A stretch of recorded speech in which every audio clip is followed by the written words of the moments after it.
And we've reset. Okay, perfect. Welcome to Shelf Defiant. We are finishing up part two of a study in Scarlet. We are on chapter 4 of Flight for Life. This is brought to you by my disembodied voice, the dinging of my second screen, and the amazing people at Project Gutenberg. Actually, let me double check that I put that.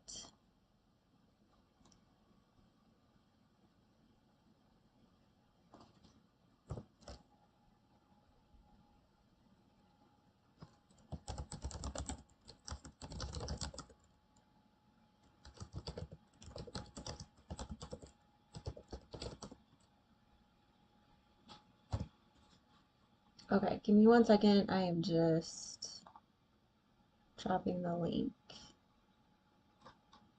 for everybody here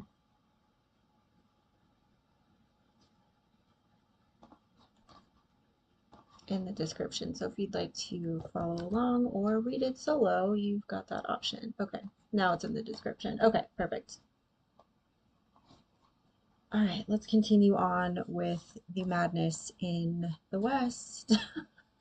Westerns are not my jam. You can't read part one and not read part two. So, all right, Flight for Life.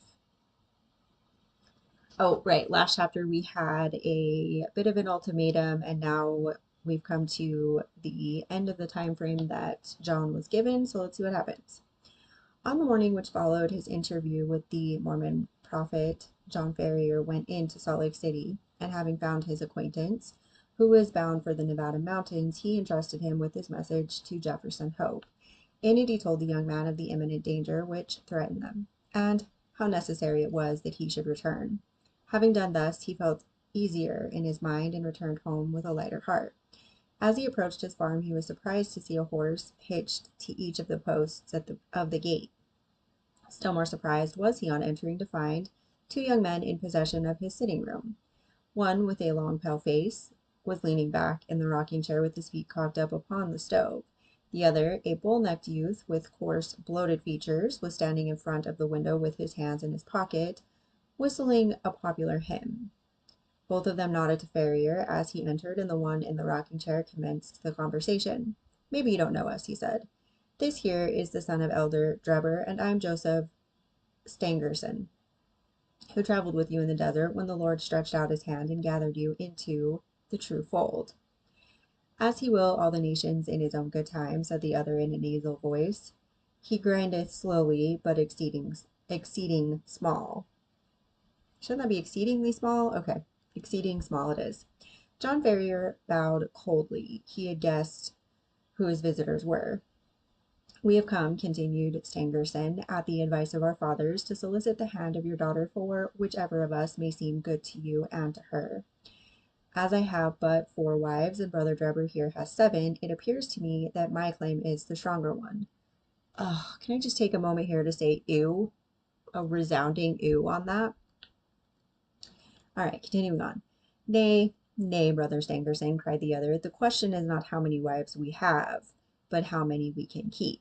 My father has now given over his mills to me, and I am the richer man." "But my prospects are better," said the other warmly. "When the Lord removes my father, I shall have his tanning yard and his leather factory. Then I am your elder, and am higher in the church."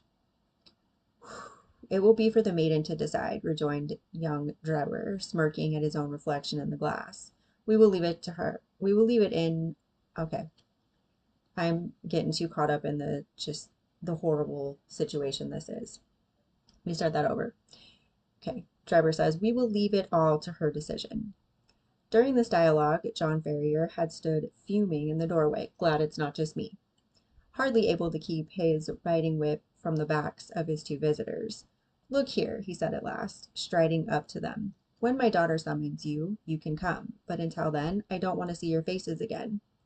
The two young Mormons stared at him in amazement. In their eyes, this competition between them for the maiden's hand was the highest of honors, both to her and her father. Yeah, hard disagree on that. "There are 2 ways out of the room," cried Ferrier. "There's the door, and there's the window. Which do you care to use?" His brown face looked so savage, and his gaunt hands so threatening, that his visitors sprang to their feet, and and beat a hurried retreat. The old farmer followed them to the door. "Let me know when you have settled which it is to be," he said sardonically. "You shall smart for this," Stangerson cried, white with rage. "You have defied the prophet and the council of four. You shall rue it to the end of your days." "The hand of the Lord shall be heavy upon you," cried young Drebber. "He will arise and smite you." "Why? For protecting his daughter? Okay, sure. Then I'll start the smiting," exclaimed Ferrier furiously, and would have rushed upstairs for his gun had not Lucy seized him by the arm and restrained him. Before he could escape from her, the clatter of horses' hoofs told him that they were beyond his reach. "The young canting rascals!" he exclaimed, wiping the perspiration from his forehead. "I would sooner see you in your grave, my girl, than the wife of either of them." "And so should I, father," she answered with spirit. "But Jefferson will soon be here." "Yes, it will not be long before he comes, the sooner the better, for we do not know what their next move may be." It was, indeed, high time that someone capable of giving advice and help should come to the aid of the sturdy old farmer and his adopted daughter. In the whole history of the settlement there had never been such a case of rank disobedience to the authority of the elders. If minor errors were punished so sternly, what would be the fate of this arch rebel? Ferrier knew that his wealth and position would be of no avail to him. Others as well known and as rich as himself had been spirited away before now, and their goods given over to the church. He was a brave man, but he trembled at the vague, shadowy terrors which hung over him. Any known danger he could face with a firm lip, but this suspense was unnerving. He concealed his fears from his daughter, however, and affected to make light of the whole matter, though she, with the keen eye of love, saw plainly that he was ill at ease. He expected that he would receive some message or remonstrance from Young as to his conduct, and he was not mistaken, though it came in an unlooked-for manner. Upon rising next morning he found to his surprise a small square of paper pinned on to the coverlet of his bed just over his chest. On it was printed in bold, strangling letters, "29 days are given you for amendment," and then the dash was more fear-inspiring than any threat could have been. How this warning came into his room puzzled John Ferrier sorely, for his servant slept in an outhouse and the doors and windows had all been secured. He crumpled the paper up and said nothing to his daughter, but the incident struck a chill into his heart. The 29 days were evidently the balance of the month which Young had promised. What strength or courage could avail against an enemy armed with such mysterious powers? The hand which fastened that pin might have struck him in the heart, and he could never have known who had slain him. Still more shaken was he next morning. They had sat down to their breakfast when Lucy, with a cry of surprise, pointed upwards. In the center of the ceiling was scrawled with a burned stick apparently the number 28. Wow. To his daughter it was unintelligible, and he did not enlighten her. That night he sat up with his gun and kept watch and ward. He sat and he heard nothing. And yet in the morning a great 27 had been painted upon the outside of his door. Thus day followed day, and as sure as morning came, he found that his unseen enemies had kept their register, and had marked up in some conspicuous position how many days were left to him out of the month of grace. Sometimes the fatal numbers appeared upon the walls, sometimes upon the floors. Occasionally they were on small placards stuck upon the garden gate or the railings. With all his vigilance, John Ferrier could not discover whence these daily warnings proceeded. A horror which was almost superstitious, if I can get my teeth around that, came upon him at the sight of them. He became haggard and restless, and his eyes had the troubled look of some haunted creature. He had but one hope in life now, and that was for the arrival of the young hunter from Nevada. 20 had changed to 15, and 15 to 10, but there was no news of the absentee. One by one the numbers dwindled down, and still there came no sign of him. Whenever a horseman clattered down the road or a driver shouted at his team, the old farmer hurried to the gate thinking that help had arrived at last. At last, when he saw 5 give way to 4, and that again to 3, he lost heart and abandoned all hope of escape.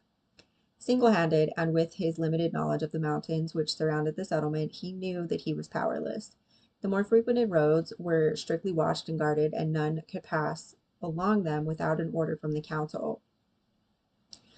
Turn which way he would, there appeared to be no avoiding the blow which hung over him. Yet the old man never wavered in his resolution to part with life itself before he consented to what he regarded as his daughter's dishonor. He was sitting alone one evening, pondering deeply over his troubles and searching vainly for some way out of them.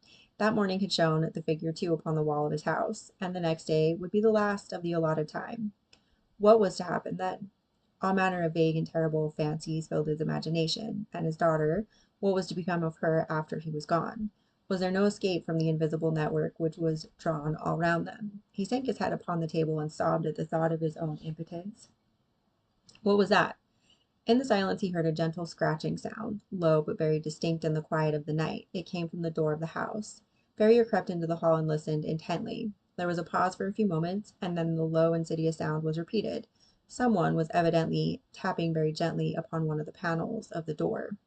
Was it some midnight assassin who had come to carry out the murderous orders of the secret tribunal? Or was it some agent who was marking up that the last day of grace had arrived? John Ferrier felt that instant death would be better than the suspense which shook his nerves and chilled his heart. Springing forward, he drew the bolt and threw the door open. Outside all was calm and quiet. The night was fine, and the stars were twinkling brightly overhead. The little front garden lay before the gardener's eyes, bounded by the fenced gate, but neither there nor on the road was any human being to be seen. With a sigh of relief, Ferrier looked to right and to left, until, happening to glance straight down at his own feet, he saw, to his astonishment, a man lying flat upon his face upon the ground, with arms and legs all asprawl. So unnerved was he at the sight that he leaned up against the wall with his hand to his throat to stifle his inclination to call out. His first thought was that the prostrate figure was that of some wounded or dying man, but as he watched it was he. But as he watched it, he saw it writhe along the ground and into the hall with the rapidity and noiselessness of a serpent. Once within the house, the man sprang to his feet, closed the door, and revealed to the astonished farmer the fierce face and resolute expression of Jefferson Hope. "Good God!" gasped John Ferrier. "How you scared me! Whatever made you come in like that?" "Give me food," the other said hoarsely. "I have had no time for bite or sup for 48 hours." He flung himself upon the cold meat and bread which were still lying upon the table from his host's supper, and devoured it voraciously. "Does Lucy bear up well?" he asked when he had satisfied his hunger. "Yes, she does not know the danger," her father answered. "That is well. The house is watched on every side. That is why I crawled my way up to it. They may be darned sharp, but they're not quite sharp enough to catch a Wasso hunter." John Ferrier felt a different man now that he realized that he had a devoted ally. He seized the young man's leathery hand and wrung it cordially. "You're a man to be proud of," he said. "There are not many who would come to share our danger and our troubles." "You've hit it there, pard," the young hunter answered. "Oh, God, pard. I have a respect for you, but if you were alone in this business, I'd think twice before I put my head into such a hornet's nest. It's Lucy that brings me here, and before harm comes on her, I guess there will be one less of the Hope family in Utah. What are we to do? Tomorrow is your last day, and unless you act tonight, you are lost. I have a mule and 2 horses waiting in the Eagle Ravine. How much money have you?" $2,000 in gold and 5 in notes." "That will do. I have as much more to add to it. We must push for Carson City through the mountains. You had best wake Lucy. It is as well that the servants do not sleep in the house." While Ferrier was absent preparing his daughter for the approaching journey, Jefferson Hope packed all the eatables that he could find into a small parcel and filled a stoneware jar with water, for he knew by experience that the mountain wells were few and far between. He had hardly completed his arrangements before the farmer returned with his daughter all dressed and ready for a start. The greeting between the lovers was warm but brief, for minutes were precious, and there was much to be done. "We must make our start at once," said Jefferson Hope, speaking in a low but resolute voice, like one who realizes the greatness of the peril, but has steeled his heart to meet it. "The front and back entrances are watched, but, with caution, we may get away through the side window and across the fields. Once on the road, we are only 2 miles from the ravine where the horses are waiting. By daybreak, we should be halfway through the mountains." "What if we are stopped?" asked Ferrier. Hope slammed the revolver butt which protruded from the front of his tunic.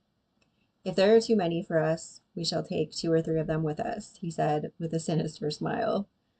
Ugh, cowboys are crazy. The lights inside the house had all been extinguished, and from the darkened window Ferrier peered over the fields which had been his own, and which he was now about to abandon forever. He had long nerved himself to the sacrifice, however, and the thought of the honor and happiness of his daughter outweighed any regret at his ruined fortunes. All looked so peaceful and happy. the rustling trees, and the broad, silent stretch of grainland, that it was difficult to realize that the spirit of murder lurked through it all. Yet the white face and set expression of the young hunter showed that in his approach to the house he had seen enough to satisfy him upon that head.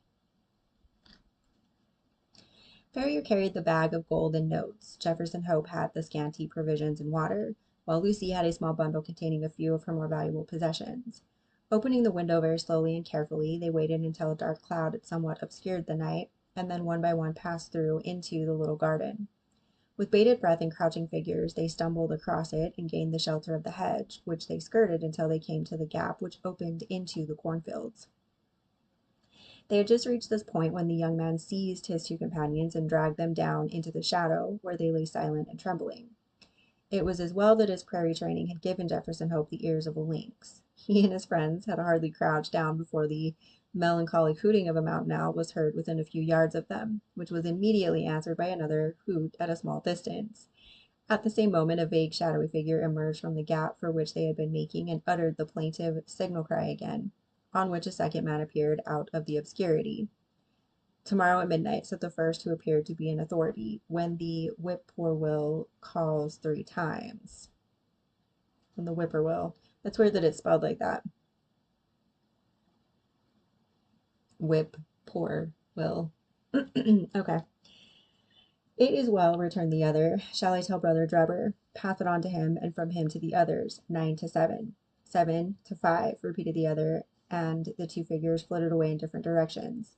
Their concluding words had evidently been some form of sign and countersign. The instant that their footsteps had died away in the distance, Jefferson Hope sprang to his feet and helped his companions through the gap, led the way across the fields at the top of his speed, supporting and carrying the girl when her strength appeared to fail her. Hurry on," he gasped from time to time. "We are through the line of sentinels. Everything depends on speed. Hurry on." Once on the high road they made rapid progress. Only once did they meet anyone, and then they managed to slip into a field and so avoid recognition. Before reaching the town, the hunter breached a way into a rugged and narrow footpath, which led to the mountains. Two dark, jagged peaks loomed above them through the darkness, and the defile which led between them was the Eagle Canyon, in which the horses were awaiting them. With unerring instinct, Jefferson Hope picked his way among the great boulders and along the bed of a dried-up watercourse until he came to the retired corner, screened with rocks, where the faithful animals had been picketed. The girl was placed upon the mule and old Ferrier upon one of the horses, with his money bag, while Jefferson Hope led the other along the precipitous and dangerous path. It was a bewildering route for anyone who was not accustomed to face nature in her wildest moods. On the one side a great crag towered up 1,000 feet or more, black, stern, and menacing, with long basaltic columns upon its rugged surface like the ribs of some petrified monster. On the other hand, a wild chaos of boulders and debris made all advance impossible. Between the two ran the irregular track, so narrow in places that they had to travel in Indian file, and so rough that only practiced riders could have traversed it at all. Yet, in spite of all dangers and difficulties, the hearts of the fugitives were light within them, for every step increased the distance between them and the terrible despotism from which they were flying. They soon had a proof, however, that they were still within the jurisdiction of the saints. They had reached the very wildest and most desolate portion of the pass when the girl gave a startled cry and pointed upwards. On a rock which overlooked the track, showing out dark and plain against the sky, there stood a solitary sentinel. He saw them as soon as they perceived him, and his military challenge of "Who goes there?" rang through the silent ravine. "Travelers from Nevada," said Jefferson Hope, with his hand upon the rifle which hung by his saddle. They could see the lonely watcher fingering his gun and peering down at them as if dissatisfied at their reply. "By whose permission?" he asked. "The Holy Four," answered Ferrier. His Mormon experiences had taught him that that was the highest authority to which he could refer. "9 from 7, cried the sentinel. 7 from 5, returned Jefferson Hope, promptly remembering the countersign which he had heard in the garden. "Pass, and the Lord go with you," said the voice from above. Beyond his post the path broadened out, and the horses were able to break into a trot. Looking back, they could see the solitary watcher leaning upon his gun, and knew that they had passed the outlying posts of the chosen people, and that freedom lay before them. All right, and that's the end of chapter 4. Seems like a whole lot of problematic belief systems going on there. And a fun fact that I had heard, I can't obviously claim this to be true or false either way, but I found it interesting that cowboys actually weren't as cool as they're presented to be. They were actually kind of lazy, and it was the people around them, the women, that actually ran cities, towns, not cowboys. Just a fun little aside there that I heard. All right, well, that is the end of chapter 4. I hope you enjoyed this reading. Thank you for joining me, and see you next time.